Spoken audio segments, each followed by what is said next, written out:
Our secret taste recipe is to cook with lemon care. Kutti's Healthy Samayal. Hello friends, welcome to Kutti's Healthy Samayal. Be positive, be healthy. நம்ம இங்கே carrot beetroot rice எப்படி செய்யுதுன்னு பார்க்கலாமா? அதுக்கு முன்னாடி நம்ம சேனலை சப்ஸ்கிரைப் பண்ணாதவங்க சப்ஸ்கிரைப் பண்ணிவிட்டு பக்கத்தில் இருக்க பெல் பட்டனை கிளிக் பண்ணிக்கோங்க. ஆல் ஆப்ஷனை கிளிக் பண்ணுங்கள். அப்போ தான் நாங்கள் போடுற எல்லா வீடியோஸோட நோட்டிஃபிகேஷன்ஸ் உங்களுக்கு வரும். இது வரைக்கும் சப்ஸ்கிரைப் பண்ண எல்லாருக்கும் தேங்க்யூ ஸோ மச். நாம் இன்றைக்கி ரொம்பவும் டேஸ்டியான ஹெல்த்தியான ஒரு லஞ்ச் பாக்ஸ் ரெசிபி தான் பார்க்க போகிறோம். இது நம்ம காலையில் நேரத்தில் லஞ்ச்லாம் பேக் பண்ணும்போது ரொம்ப அர்ஜெண்ட்டாக பண்ணுவோம். அந்த மாதிரி டைமில் இது போல் ஈஸியாகவும் அதே சமயம் ஹெல்த்தியாகவும் இருக்கும்படிக்கு ஒரு லஞ்ச் ரெசிபி தான் இன்றைக்கி பார்க்க போகிறோம். வீடியோ ஸ்கிப் பண்ணாமல் பாருங்கள். அப்போ தான் உங்களுக்கும் புரியும், எங்களுக்கும் அது சப்போர்ட்டிவாக இருக்கும். இந்த ரைஸ் ரொம்பவும் டேஸ்டியாக இருக்கும். அதே போல் கேரட் பீட்ரூட் வெஜிடபிள்ஸ்லாம் சாப்பிடாத பிள்ளைங்களுக்கு இது போல் செஞ்சு கொடுக்கும்போது ஈஸியாக சாப்பிட்டு வந்துடுவாங்க. ஸோ ஹெல்த்தியான ஃபுட்டு நம்ம கொடுத்தப்பல ஒரு திருப்தியாக இருக்கும். வாங்க இது எப்படி செய்யுதுன்னு பார்க்கலாம். இந்த ரைஸ் செய்யறதுக்காக 2 மீடியம் சைஸ் கேரட்டும் 1 மீடியம் சைஸ் பீட்ரூட் தான் எடுத்திருக்கேன். இதுவே நமக்கு கரெக்டாக இருக்கும். இது போல் நம்ம பொடியாக சாப் பண்ணி எடுத்துக்கலாம். அடுத்ததாக ரைஸ் தாளிக்கிறதுக்காக ஒரு குக்கர் வச்சு அதில் தேவையான அளவுக்கு எண்ணெய் ஆட் பண்ணிக்கிறேன். எண்ணெய் நல்லா சூடான பிறகு கொஞ்சமாக ஸ்பைசஸ் ஆட் பண்ணிக்கிறேன். அதாவது ஒரு 1/2 சைஸ் ஜாதி பத்திரியும் 2 கிராம்பு 1 பிரியாணி இலை அவ்வளோ தான் நான் ஆட் பண்ணியிருக்கேன். ஏன்னா பிரியாணி பவுட்ரு ஆட் பண்ண போகிறேன், அதுக்காக தான். இதுக்காக ஒரு பெரிய சைஸ் வெங்காயம் நீளமாக கட் பண்ணி வச்சுருக்கேன். 2 பச்சை மிளகாய் 1 வரமிளகாய் இதை நான் ஆட் பண்ணிக்கிறேன். இந்த காரம் உங்கள் டேஸ்ட்டை பொறுத்து கூடவோ குறைவாக ஆட் பண்ணிக்கோங்க. பச்சை மிளகாய் கூட நீங்கள் டோட்டலாக ஆட் பண்ணிக்கலாம். இப்போ இது நல்லா வதங்கிறதுக்காக தேவையான அளவுக்கு உப்பு ஆட் பண்ணிக்கலாம். உப்பு ஆட் பண்ணி நல்லா நம்ம வதக்கி விட்டுக்கலாம். இது ரொம்ப நமக்கு ப்ரௌனாக வதங்கி வரணும் அவசியம் இல்லை. அதே போல் கேரட் பீட்ரூட் ரைஸ்க்கு ரொம்ப ஸ்பைசஸும் ஆட் பண்ண வேண்டாம். உங்களுக்கு அப்படி பிடிக்கும்னா நீங்கள் ஸ்பைசஸ் அதிகமாக ஆட் பண்ணிக்கலாம். நான் இன்றைக்கி குறைவாக தான் ஆட் பண்ணுறேன். இப்போ இந்த அளவுக்கு வதங்கும் போது நம்ம கொஞ்சமாக கருவேப்பிலை ஆட் பண்ணி வதக்கி விட்டுக்கலாம். அதே போல் இதோட நல்ல ஃப்ளேவருக்காக கொஞ்சம் மின்ட், அதாவது புதினா இலைகளும் கொத்தமல்லி இலைகளும் ஆட் பண்ணிக்கலாம். இது நல்லா நமக்கு ஃப்ளேவர் கொடுக்கும். இதையும் ஆட் பண்ணி நல்லா வதக்கி விட்டுக்கலாம். இதை ஆட் பண்ணி வதக்கின பிறகு இதுக்கு தேவையான அளவுக்கு ஒரு 1/2 ஸ்பூன் அளவுக்கு மட்டும் ஜிஞ்சர் கார்லிக் பேஸ்ட், அதாவது இஞ்சி பூண்டு பேஸ்ட் ஆட் பண்ணிக்கிறேன். இது நமக்கு குறைவாக ஆட் பண்ணால் போதும். ஏன்னா என்விக்கு தான் நம்ம அதிகமாக ஆட் பண்ணோம். நாம் செய்கிறது வெஜிடபிள் ரைஸ் தான். இதுக்கு இந்த அளவே போதுமானதாக இருக்கும்.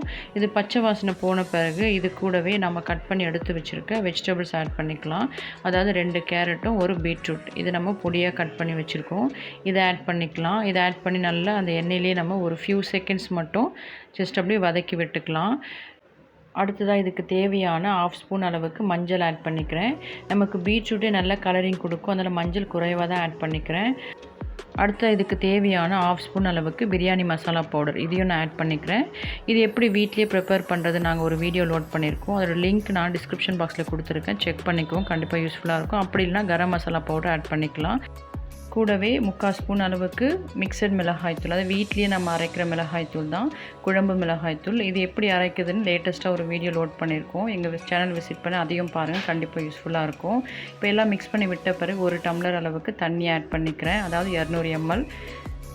இதை ஆட் பண்ணி நல்லா மிக்ஸ் பண்ணி விட்டுக்கலாம். மிக்ஸ் பண்ணி விட்டு ஜஸ்ட் ஒரு 3 மினிட்ஸ் மட்டும் குக்கரோட மூடியை லைட்டாக மூடி வைக்கலாம். ஏன்னா அந்த காய் அதிலே வெந்து வந்துடும், அப்போ நமக்கு ஈஸியாக இருக்கும். அவ்வளோதான், குக்கர் மூடி லைட்டாக க்ளோஸ் பண்ணி வச்சிடலாம். இப்போ இதுக்காக நான் 1 கப் அளவுக்கு சீரக சம்பா அரிசி தான் எடுத்திருக்கேன். நீங்கள் பாஸ்மதி ரைஸ் எடுத்துக்கலாம், இல்லை குக்கிங் ரைஸ் நீங்கள் என்ன யூஸ் பண்ணுறீங்களோ வீட்டில் அது கூட எடுத்துக்கலாம். சீரக சம்பா பாஸ்மதி ரைஸ்லாம் ஆட் பண்ணும்போது நமக்கு பிரியாணி வாசம் வரும், அந்த ஃப்ளேவர் நல்லாயிருக்கும். அவ்வளோதான், இதை நான் 10 நிமிஷமாக ஊற வச்சுருக்கேன். இப்போ நம்ம குக்கர் மூடியை ஓப்பன் பண்ணி பார்த்தோம்னா பாருங்கள், நல்ல ஒரு 3/4 பாகம் அளவுக்கு காய் வெந்திருக்கு. இந்த ஸ்டேஜில் நாம் கழுவி ஊற வச்சு எடுத்து வச்சுருக்க அரிசி ஆட் பண்ணிக்கலாம். அப்போ நமக்கு கரெக்டாக இருக்கும். அரிசியில் நான் 1 கப் அளவுக்கு தண்ணி ஊற்றி ஊற வச்சுருக்கேன். ஸோ அதோடு நாம் ஆட் பண்ணிக்கலாம். இப்போ நமக்கு 2 கப் தண்ணி அளவுக்கு உள்ளே இருக்குது. இப்போ எக்ஸ்ட்ரா கரெக்டாக நான் ஒரு 3/4 கப் மட்டும் தண்ணி ஆட் பண்ணிக்கிறேன். இப்போ 1 கப் பாருங்கள், இதில் 1/4 கப் தண்ணி நான் ஸ்டாப் பண்ணிட்டேன். அதாவது டோட்டலாக நான் 2.25 டம்ளர் தண்ணி ஆட் பண்ணியிருக்கேன். அதாவது 1 டம்ளர் அரிசிக்கு நாம் 2 டம்ளர் தண்ணி ஆட் பண்ணுவோம். ஸோ அதுபோல் நான் டோட்டலாக மெஷர் பண்ணி அதில் 1/4 கப் தண்ணி நான் குறைச்சிட்டேன். எல்லாம் ஆட் பண்ண பிறகு நல்ல ஒரு மிக்ஸ் கொடுத்துட்டு நாம் குக்கர் மூடியை லைட்டாக க்ளோஸ் பண்ணி வைக்கணும். க்ளோஸ் பண்ணி ஒரு 5 மினிட்ஸ் நம்ம மீடியம் ஃப்ளேமில் வச்சு வேக வைக்கும்போது தண்ணியெலாம் நல்லா குறைஞ்சி பாருங்கள். சாதம் அதுலேயே ஒரு 75% அளவுக்கு வெந்து வந்துடும். இப்போ நமக்கு தண்ணியெல்லாம் பாருங்கள் நல்லா வடிஞ்சு இந்த ஸ்டேஜில் ஜென்டலாக ஒரு மிக்ஸ் கொடுத்தோம்னா அந்த மசாலா வந்து ஈவனாக நமக்கு ஸ்ப்ரெட் ஆகி சாதம் ரொம்பவும் டேஸ்டியாக இருக்கும். அடுத்தது நாம் இதுக்கு மேலே ஒரு ஸ்பூன் அளவுக்கு எண்ணெய் ஆட் பண்ணிக்கிறேன். உங்களுக்கு விருப்பம் இருந்தால் நீங்கள் நெய் கூட ஆட் பண்ணிக்கலாம். ஆட் பண்ணி குக்கர் மூடி க்ளோஸ் பண்ணி வெயிட் போட்டுடலாம். நமக்கு இது விசில்லாம் வரணும்னு அவசியங்க. சிம்மில் வச்சு 5 to 7 மினிட்ஸ் வேக வச்சா போதும். சூப்பராக நமக்கு ரெடி ஆகிடும். பாருங்கள், ஓப்பன் பண்ணி பார்க்கலாம். நம்மளோட கேரட் பீட்ரூட் ரைஸ் சூப்பராக ரெடி ஆகிடுச்சு. நல்லா உதிரி உதிரியாக டேஸ்டியாக அந்த ஃப்ளேவர் வந்து அவ்வளோ சூப்பராக இருக்குது. இது போல் நீங்கள் லஞ்ச் ரெசிபி செஞ்சு கொடுத்தீங்கன்னா கண்டிப்பாக எந்த பிள்ளைங்களுமே திரும்ப கொண்டு வர மாட்டாங்க. அந்த அளவுக்கு டேஸ்டியான ரைஸ் இது. இப்போ இது மேலே நம்ம கொஞ்சமாக கொத்தமல்லி தழைகள் ஸ்ப்ரெட் பண்ணி மிக்ஸ் பண்ணி விட்டுக்கலாம். இன்னொரு ஃப்ளேவர் ரொம்ப நல்லாயிருக்கும்.